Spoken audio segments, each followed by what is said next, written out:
November 3rd, 1943, Bougainville, Solomon Islands.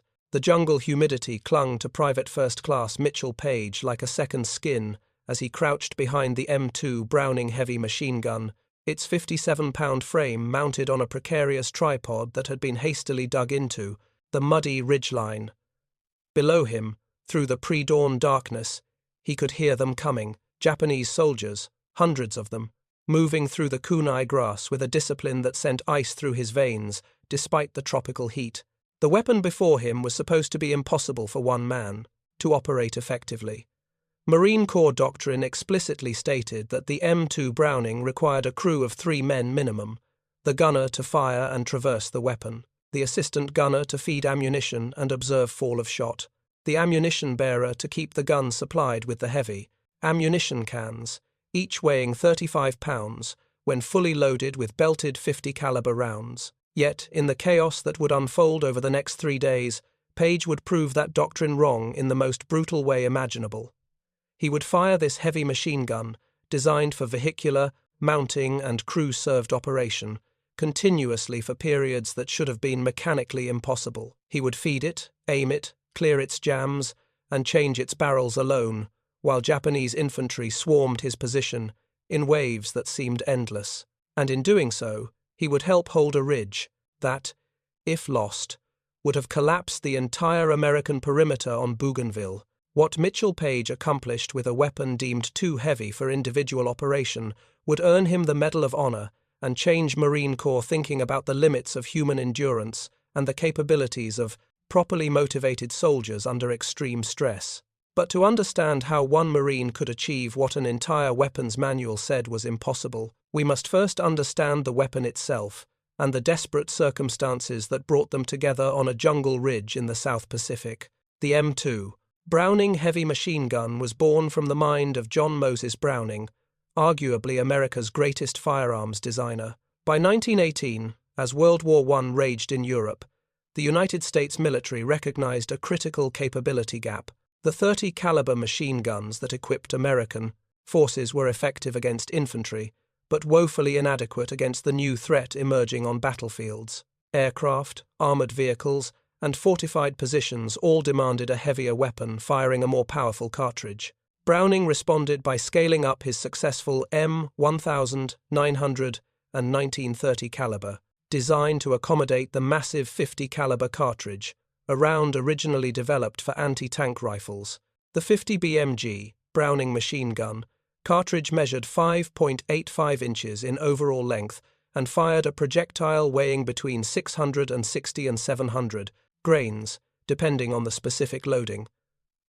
The bullet left the barrel at approximately 2,800 feet per second, carrying more than 13,000 foot-pounds of energy.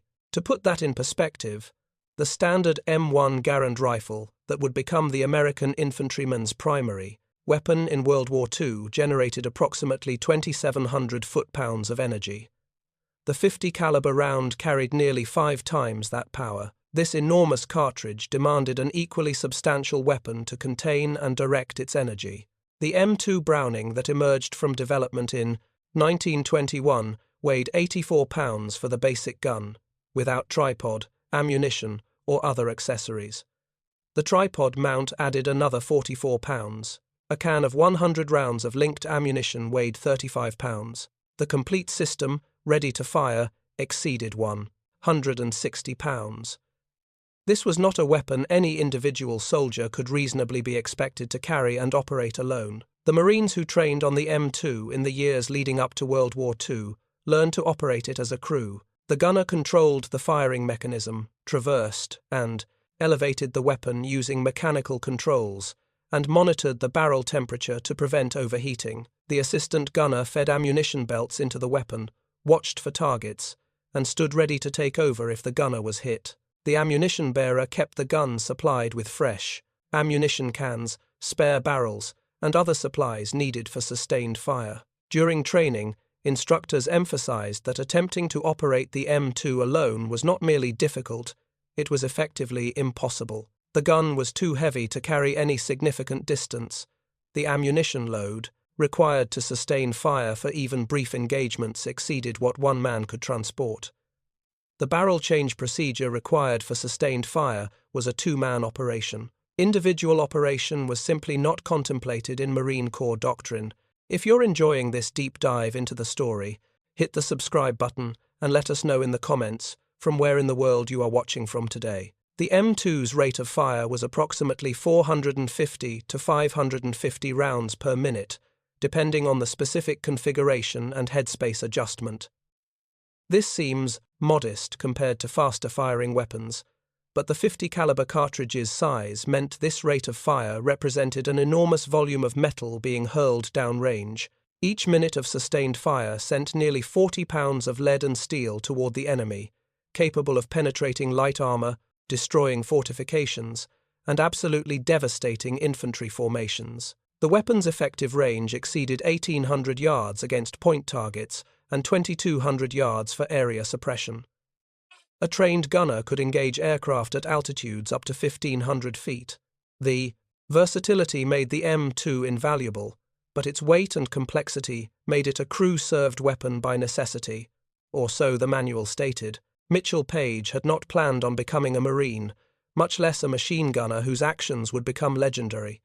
Born on August 15, 1918, in Charleroi, Pennsylvania, he grew up during the Great Depression in a household that knew hardship intimately. His father worked in the steel mills when work was available, which was increasingly rare as the Depression deepened. Young Mitchell watched his parents struggle to feed 5 children on wages that never seemed sufficient. At 16, facing a future of unemployment in a dying steel town, Paige made a decision that would define his life. He walked into a Marine Corps recruiting office and enlisted, lying about his age to meet the minimum requirement. The recruiter, likely aware of the deception but needing to meet quotas, accepted his paperwork without excessive scrutiny. On September 17, 1936, Mitchell Paige became a United States Marine. Boot camp at Parris Island, South Carolina, was deliberately brutal, designed to break down civilian habits, rebuild recruits as Marines. The physical training pushed men to their limits. The discipline was absolute and unforgiving. The drill instructors seemed to take personal offense at the very existence of recruits, many washed out, unable to meet the physical or mental demands. Paige thrived. The hardships of his childhood had prepared him for deprivation and stress. The structure of military life provided something his chaotic home life had lacked. The physical challenges were demanding but achievable. When he graduated from boot camp in November 1936, Paige had earned the respect of his drill instructors, a rare achievement that marked him as someone special. Following basic infantry training, Paige volunteered for machine gun school. The decision reflected both his aptitude for technical systems and his understanding that specialized training meant better assignments and faster promotion. Machine gun school at Quantico, Virginia, provided intensive training on the Browning family of weapons, the M1000, 919-30 caliber light machine gun, and the M250 caliber heavy machine gun.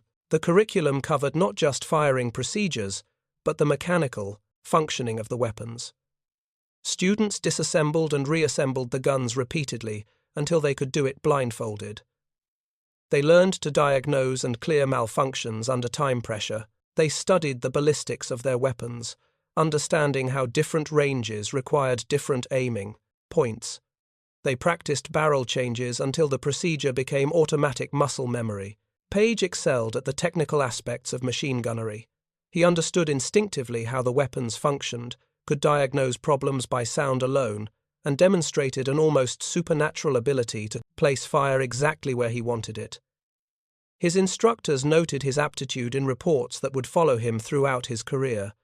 But technical skill alone did not make him exceptional. What set Paige apart was his attitude toward the weapons. Where other Marines saw the M2 as a burden, a heavy piece of equipment that required a crew to operate, Paige saw it as a tool whose capabilities had not been fully explored. He wondered, during long hours of training, what might be possible if circumstances demanded that one man operate the weapon alone. The question was academic, a mental exercise, with no practical application, or so it seemed in the peacetime Marine Corps of the late 1930s. By 1941, Paige had achieved the rank of sergeant and was serving with the 7th Marine Regiment.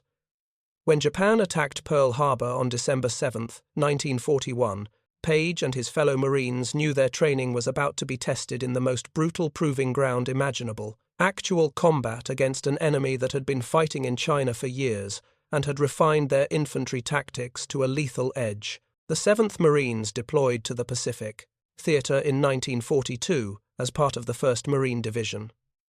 Their baptism of fire came at Guadalcanal, where American forces executed the first major offensive operation of the Pacific War. The fighting on Guadalcanal was savage beyond anything the Marines had trained for. Japanese forces, supplied by the Tokyo Express destroyer runs, attacked repeatedly, attempting to recapture Henderson Field and drive the Americans into the sea. Paige saw combat for the first time during the Battle of the Tenaru River in August 1942. Japanese forces, underestimating American strength and determination, launched a night attack that ran directly into prepared Marine positions. The M1919 and M2 machine guns of the 1st Marine Division carved apart the attacking formations, creating fields of dead that shocked even hardened Marines when they saw the results at dawn. The battle taught Paige crucial lessons about the lethality of properly sighted machine guns against attacking infantry. It also demonstrated the importance of ammunition discipline, maintaining weapon function under stress, and the psychological effect of sustained machine gun fire on attacking forces. These lessons would prove invaluable a year later on Bougainville. After Guadalcanal, the 1st Marine Division was withdrawn to Australia for rest, refitting, and training. The campaign had cost them dearly. Disease, primarily malaria, had caused more casualties than combat. The survivors were lean, hardened, and experienced in ways that peacetime training could never achieve. Paige, promoted for his performance on Guadalcanal, took on increased responsibilities, training new Marines who were joining the division to replace casualties. By October 1943, the reconstituted 1st Marine Division was ready for its next assignment. Operation Cartwheel, the Allied campaign to neutralize the Japanese stronghold at Rabaul, required securing Bougainville as a forward base. The 3rd Marine Division would conduct the initial landing at Empress Augusta Bay on November 1st, followed by the 1st Marine Division as reinforcements. The 7th Marines landed on Bougainville on November 4th, moving inland to establish defensive positions around the expanding American perimeter. The terrain was nightmarish. Dense jungle limited visibility to a few yards. The ground was perpetually muddy, making movement exhausting and foxhole construction difficult. The heat and humidity were oppressive, with temperatures regularly exceeding 90 degrees Fahrenheit and humidity near 100%. Japanese forces on Bougainville, approximately 40,000 troops, had no intention of allowing the Americans to establish a permanent base. They began planning counterattacks almost immediately. American intelligence detected unusual Japanese activity and warned that a major assault was likely. The 3rd Marine Division, holding the perimeter, began strengthening defensive positions and preparing for what intelligence suggested would be the largest Japanese counterattack yet seen in the Pacific War. Paige's platoon was assigned to defend a section of ridgeline on the division's perimeter near a location that would later be designated simply as Hill 660. The ridge offered commanding views of the approaches from the Japanese-held interior, making it tactically vital. If Japanese forces captured the ridge, they could bring observed fire onto the American positions below, potentially collapsing the entire defensive line. The platoon established fighting positions along the ridge on November 8th. They dug in carefully, creating foxholes with overhead cover to protect against artillery, interlocking fields of fire, and clear paths for moving between positions. Paige positioned his machine gun section at the most critical point, where the ridge narrowed and enemy forces approaching from the interior would be channeled into a relatively confined killing zone. His crew consisted of himself as gunner, Corporal John Totman as assistant gunner, and Private First Class Johnny Rivers as ammunition bearer. The men worked together seamlessly. Having trained and fought together since Guadalcanal, they dug their gun pit deep, creating a position that would protect them from everything except a direct hit while allowing the M2 to cover the approaches. The gun was mounted on its tripod, carefully leveled, and aimed to cover the most dangerous avenue of approach. They registered the weapon on key terrain features, firing several rounds to verify that their sights were properly aligned. Ammunition cans were positioned for easy access. Spare barrels were laid out within reach. They test-fired the gun, adjusted the headspace to ensure proper function, and settled in to wait. The Japanese attacked on the night of November 8th. The assault began with a mortar barrage that sent rounds crashing into the American positions. Explosions tore through the jungle canopy, sending shrapnel and wooden splinters through the air like deadly rain.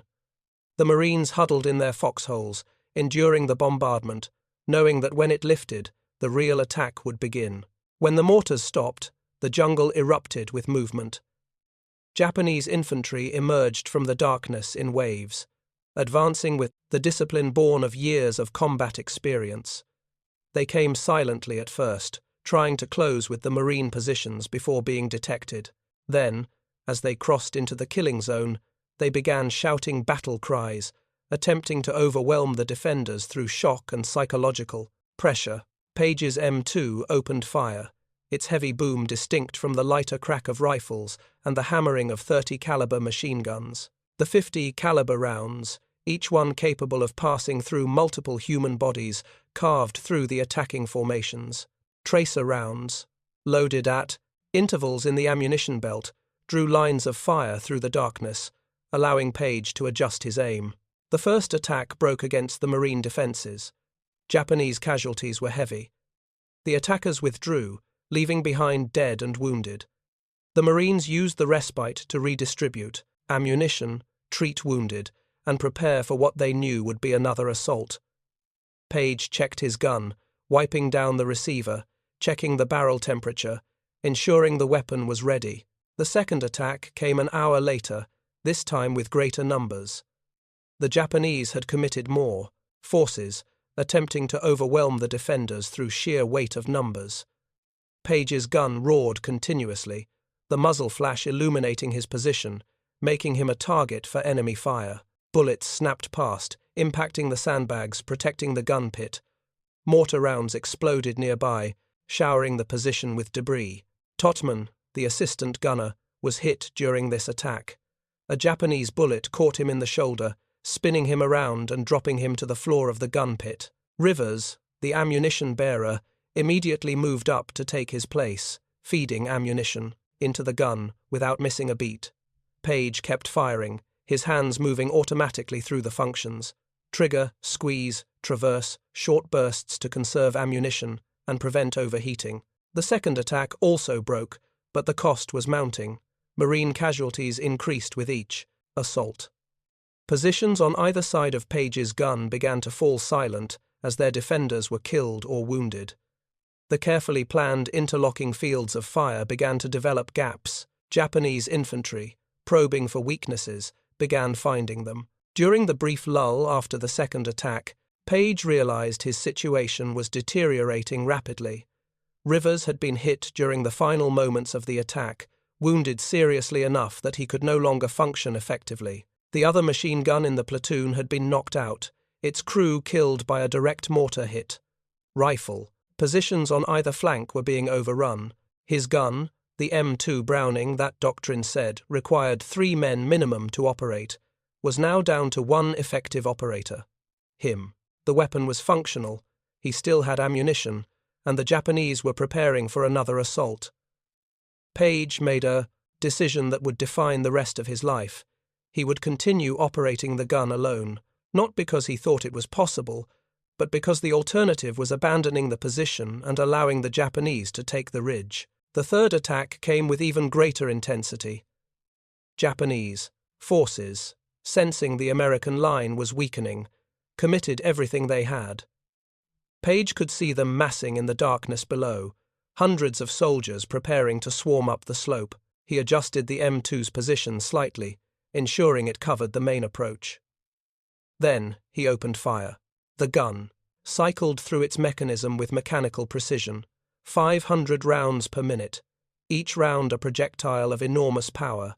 The belt fed smoothly through the receiver. spent casings ejected in a continuous stream. The barrel began to heat, the metal expanding slightly as temperature increased.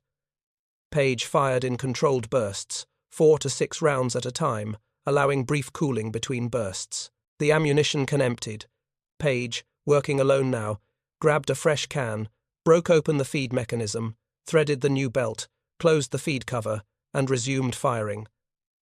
The entire process took less than 10 seconds, muscle memory from countless training repetitions, allowing him to perform the reload without conscious thought while maintaining situational awareness. Japanese infantry reached the base of the ridge and began climbing. Paige depressed the gun's elevation, bringing fire lower, hitting targets at closer range. The 50 caliber rounds at this distance were devastating.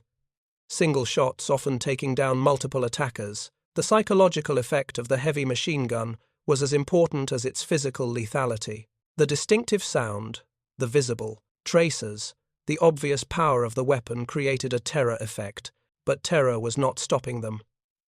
The Japanese kept coming, stepping over their dead, motivated by orders that demanded they take the ridge regardless of cost. Paige's world narrowed to the immediate mechanical tasks: fire, traverse, change ammunition, monitor barrel temperature, fire again. The night dissolved into a continuous cycle of violence. The barrel overheated. Paige could see it glowing faintly in the darkness, a sure sign that it was approaching failure temperature. The M2 was designed with a quick change barrel system for exactly this situation. Under doctrine, the assistant gunner would perform the barrel change while the gunner maintained security. But Paige had no assistant gunner. He would have to do it himself while under fire. The procedure required removing the hot barrel, a piece of metal, weighing 15 pounds and heated to temperatures that would cause severe burns if contacted directly. The barrel handle was designed to prevent burns, but the barrel change required both hands and approximately 30 seconds of time, during which the gun would not be firing. 30 seconds during which Japanese infantry would be advancing unchecked. Paige made his decision. He burned through the remainder of the ammunition belt in one long burst, putting maximum fire downrange to suppress the attackers. Then he released the barrel latch, swung the barrel handle up, pulled the barrel free, and dropped it. The hot metal hit the ground with a hiss as moisture in the mud vaporized. He grabbed a cold barrel from the spare barrel rack, slid it into the receiver, locked it in place, adjusted the headspace with a quick twist of the adjustment, and resumed firing. The entire barrel change had taken less than 25 seconds. Japanese soldiers, seeing the gun fall silent, had surged forward. Now they fell as the M2 roared back to life, the fresh barrel delivering fire with renewed intensity. This pattern would repeat throughout the night. Fire until the barrel overheated. Change. Barrels. Resume fire. Each cycle bringing the Japanese closer, each cycle testing Paige's ability to maintain the mechanical rhythm that kept the weapon functioning. Around midnight, approximately 6 hours into the battle, Paige realized he was running low on ammunition. The carefully stocked pile of ammunition cans was dwindling. He had been firing at a rate that would have been sustainable with a full crew constantly bringing up fresh supplies. But alone, his ammunition expenditure was outpacing any possibility of resupply during active combat. He began imposing even stricter fire discipline on himself. Only fire when targets were clearly visible. Only fire when fire would be effective. No suppressive fire. No harassing fire. Every round had to count. This was extraordinarily difficult, fighting every instinct that said suppressive fire was necessary to keep enemy heads down. But ammunition discipline was now a matter of survival. Dawn began to break around 5:30 on November 9th. With visibility improving, Paige could finally see what he had been fighting all night. The slope below his position was covered with Japanese dead. Hundreds of bodies, some close enough to the Marine position that Paige could see their faces. The weight of fire from his M2 had created a barrier that infantry attacks could not cross, but the cost had been staggering. Looking around his position in the growing light, Paige realized that most of the Marines who had been defending the ridge were dead or wounded. His gun was one of the few still firing. Japanese forces, recognizing that one position was holding up their entire attack, began concentrating fire on his location. Rifle fire, machine gun fire, and mortar fire all converged on the gun pit. Sandbags absorbed rounds that would have killed Paige. The tripod took hits that damaged but did not destroy it. The gun itself was hit twice by rifle bullets that scarred the receiver but did not affect function. Paige, incredibly, remained unhurt despite the volume of fire directed at him. Around 7 in the morning, Marine reinforcements began arriving. A company from the reserve battalion had been ordered forward to shore up the failing line. Fresh Marines, with fresh ammunition, moved into position along the ridge. Paige, who had been fighting continuously for more than 12 hours, was ordered to fall back for medical evaluation and rest. He refused. His gun was still functional. He still had some ammunition. The Japanese were still attacking. He would stay in position until the situation stabilized. This was not bravado, but cold calculation. He understood his weapon and his position better than any replacement could. Leaving now might create a gap in the defense at exactly the wrong moment. The fighting continued throughout November 9th, though with less intensity as Japanese forces, having suffered enormous casualties during the night attacks, shifted to probing attacks rather than full-scale assaults. Paige remained at his gun, now supported by fresh crew members who could perform the assistant gunner and ammunition bearer functions. The presence of help did not mean he relaxed. He remained vigilant, knowing that another major attack could come at any moment. November 10th brought another night of fighting, though again at lower intensity than the initial assault. The Japanese were clearly conserving strength, but they had not abandoned their objective of taking the ridge.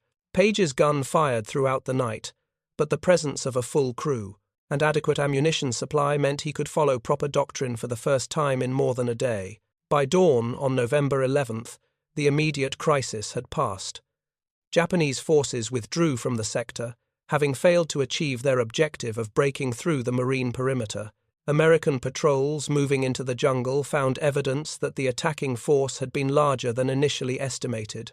Approximately 3,000 troops concentrated on this sector of the perimeter. The marine position that Paige had anchored with his M2 had held against repeated assaults by a force that outnumbered the defenders by approximately 5-1. The casualties inflicted on the Japanese were staggering. More than 800 confirmed dead in the sector Paige's gun covered. The number of wounded evacuated by the Japanese would never be known, but was estimated to be at least double the dead. Paige's M2 Browning, the weapon that doctrine said could not be operated effectively by one man, had fired approximately 15,000 rounds over the 3-day battle. That represented more than 420 pounds of ammunition, all of which Paige had fed into the gun during the critical night when he operated it alone. He had changed barrels 8 times under fire, a procedure that required 2 men under doctrine. He had cleared 3 significant malfunctions, diagnoses, and repairs that normally required an armourer. The gun itself was a wreck. The receiver showed bullet impacts. The tripod was damaged. The barrel set was worn beyond serviceability, but it had functioned throughout the battle, never suffering a catastrophic failure, never leaving Paige without the ability to deliver fire when needed.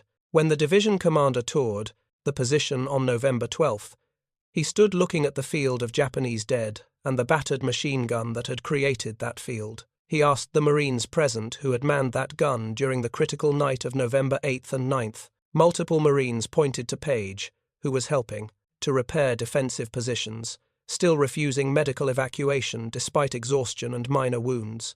The division commander approached Paige and asked a simple question. "How did you do it? How did one Marine operate a crew-served weapon alone for an entire night against determined attacks?" Paige's answer was equally simple. "Someone had to, sir. The gun needed to keep firing, and I was the only one left who knew how to keep it running." The commander nodded, understanding that he was looking at something remarkable. Not just courage under fire, though Paige had demonstrated that in abundance. Not just technical skill with weapons, though Paige's mastery of the M2 was clearly exceptional, but rather an example of human capability exceeding what doctrine said was possible when circumstances demanded it. The recommendation for the Medal of Honor began within days. Multiple witnesses provided statements describing what they had seen. The physical evidence, the field of dead, the damaged gun, the ammunition expenditure records, all supported the narrative. Paige had held a critical position against overwhelming odds through a combination of skill, determination, simply refusing to accept that what he was doing was impossible. If you find this story engaging, please take a moment to subscribe and enable notifications. It helps us continue producing in-depth content like this. The Medal of Honor was approved and presented to Sergeant Mitchell Paige on May 21, 1944, at Marine Corps Base Camp Pendleton, California. The citation specifically noted his individual operation of the heavy machine gun, his barrel changes under fire, his ammunition management, and his refusal to withdraw even when reinforcements arrived. The award made him one of the most decorated enlisted Marines of World War II. But for Paige, the medal was secondary to a more important realization. The M2 Browning, properly understood and properly handled, was capable of far more than doctrine suggested. The limitation was not the weapon's mechanical capacity, but the human assumptions about what was possible. During his night alone with the gun, Paige had discovered techniques that would later be incorporated into Marine Corps training. He had proven that barrel changes could be executed by one man under combat conditions, if absolutely necessary. He had demonstrated that ammunition management could be maintained by a single operator through discipline and careful planning. He had shown that the psychological effect of sustained heavy machine gun fire could break attack formations even when the attackers significantly outnumbered the defenders. These lessons began to spread through the Marine Corps even before the war ended. Training for M2 crews began to include individual operation as a contingency skill. Marines learned that while crew operation remained the preferred method, individual operation was possible if circumstances demanded it. The assumption that it was impossible had been proven wrong on a ridge in Bougainville. The broader implications extended beyond machine gun doctrine. Paige's actions demonstrated that properly motivated soldiers, facing desperate circumstances, could accomplish tasks that seemed mechanically and physically impossible. The human factor, the determination to succeed regardless of obstacles, could overcome limitations that peacetime planners viewed as absolute. This lesson was not new to warfare. Throughout history, soldiers had accomplished impossible things under desperate circumstances. What made Paige's case remarkable was the specific technical nature of what he achieved. This was not merely fighting bravely, though he certainly did that. It was maintaining a complex mechanical system under extreme stress, performing procedures that required multiple operators, managing resources carefully while under fire, all while fulfilling the primary gunner role. The M2 Browning itself emerged from World War II with an enhanced reputation. Already respected as a powerful weapon, the gun proved extraordinarily reliable under the most extreme conditions. Paige's gun had fired 15,000 rounds over 3 days with minimal maintenance, had survived bullet impacts and rough handling, had operated in tropical conditions that destroyed lesser weapons. The design, created by John Browning in the 1920s, proved so fundamentally sound that it would remain in service essentially unchanged for decades.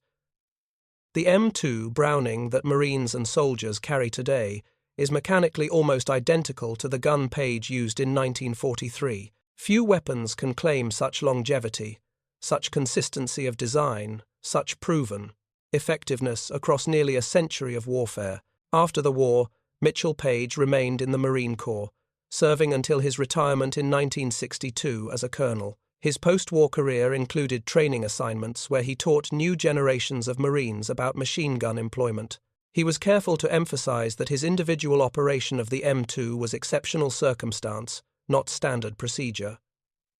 Crew operation remained doctrinally sound and should be followed whenever possible, but he also made clear that Marines should understand their weapons' full capabilities, not just their doctrinal employment. Knowing what was possible, even if difficult, might save lives when circumstances became desperate. Paige's experience on Bougainville highlighted several factors that made his achievement possible, factors that went beyond simple courage or determination. First, was his intimate knowledge of the M2's mechanical function.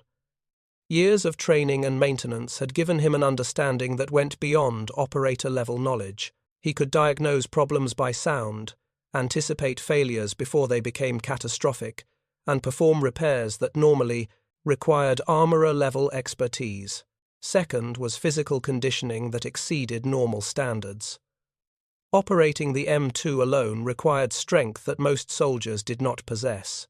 The barrel changes, each requiring lifting and manipulating 15 pounds of superheated metal, demanded upper body strength. The ammunition handling, moving 35-pound cans repeatedly, required both strength and endurance. Paige's years in the Marine Corps, combined with natural physical gifts, had prepared him for these demands. Third was psychological resilience that allowed him to function effectively under extreme stress. The human mind under combat stress typically narrows its focus, losing peripheral awareness and fine motor control. Paige somehow maintained the mental clarity necessary to perform complex mechanical tasks while under fire, while surrounded by dead and dying comrades, while facing the very real possibility of being overrun and killed. The Japanese forces that attacked the ridge that night were themselves extraordinary soldiers. The troops committed to the Bougainville offensive were veteran units, many having fought in China and earlier Pacific campaigns. They were well-trained, well-led, and highly motivated. Their failure to break through the marine defences was not due to any lack of courage or competence on their part, but rather to the effectiveness of prepared defensive positions held by determined defenders with adequate firepower. The casualty exchange ratio from that battle, more than 800 Japanese dead against fewer than 40 Marine casualties in Paige's sector, reflected the fundamental advantage that defenders with crew-served weapons enjoyed against attacking infantry. This principle had been demonstrated repeatedly throughout military history, but the Bougainville fighting provided a particularly stark example. The Japanese tactical doctrine of the time emphasized aggressive night attacks, believing that darkness would negate American advantages in firepower and coordination. This doctrine had achieved success in earlier campaigns, particularly against colonial forces in Southeast Asia and against Chinese forces, but against well-prepared marine positions with interlocking fields of fire, the doctrine proved catastrophically flawed. The night attacks actually played into American strengths. The darkness that was supposed to conceal Japanese movements instead silhouetted them against lighter backgrounds. The tracers that Paige and other machine gunners fired allowed them to adjust fire with precision despite limited visibility. The sound of attacking formations moving through vegetation provided targeting information even when visual identification was impossible. Moreover, the Japanese commitment to pressing home attacks regardless of casualties meant they continued feeding troops into killing zones even after it became clear the attacks were failing. A more flexible tactical approach might have recognized the futility of frontal assaults against the ridge and shifted to infiltration tactics or flanking maneuvers. Instead, commanders continued launching waves of infantry against prepared positions, achieving nothing except mounting casualties. The broader Battle of Bougainville continued for months after the November fighting. American forces gradually expanded their perimeter, built airfields, and established the island as a forward base for operations against Rabaul. The Japanese garrison, cut off from resupply and reinforcement, was left to wither. By war's end, approximately 20,000 Japanese troops remained on Bougainville, having accomplished nothing, having suffered for years in jungle conditions that killed as effectively as combat. The ridge that Paige defended was later designated Paige Ridge in his honor, one of the rare instances during the war when a battlefield location was officially renamed for an individual soldier. Marine Corps maps and after-action reports referred to it by that name for the remainder of the campaign. The designation ensured that future Marines would know what had happened there, would understand the standard of courage and competence that their corps expected. Paige's post-war service included assignments as varied as recruiting duty, where his Medal of Honor made him an effective spokesman for Marine Corps enlistment, and tactical instructor positions, where his combat experience informed the training of new officers. He served in Korea during that conflict, though not in a front-line combat role. By the 1960s, he had risen to field-grade rank, commanding units and serving in staff positions. His retirement in 1962 might have marked the end of his public service, but Paige remained active in veterans' affairs for the rest of his life. He spoke frequently at military events, attended Medal of Honor recipient gatherings, and worked to preserve the memory of World War II for younger generations. He was particularly concerned that the lessons learned through such terrible cost not be forgotten or dismissed as irrelevant to modern warfare. The M2 Browning service life extended far beyond World War II. The weapon served in Korea, where its long range and heavy hitting power proved invaluable in the mountainous terrain. It served in Vietnam, mounted on vehicles, helicopters, and river patrol boats. It served in the Gulf War, in Afghanistan, in Iraq, in every conflict American forces engaged in for more than 80 years. Modern variants of the M2 include improved designs with quick-change barrels that are even more user-friendly than Paige's version, soft mount systems that reduce wear and improve accuracy, and various sighting systems from simple iron sights to advanced thermal optics. But the core mechanism, the fundamental design that Browning created in the 1920s, remains essentially unchanged.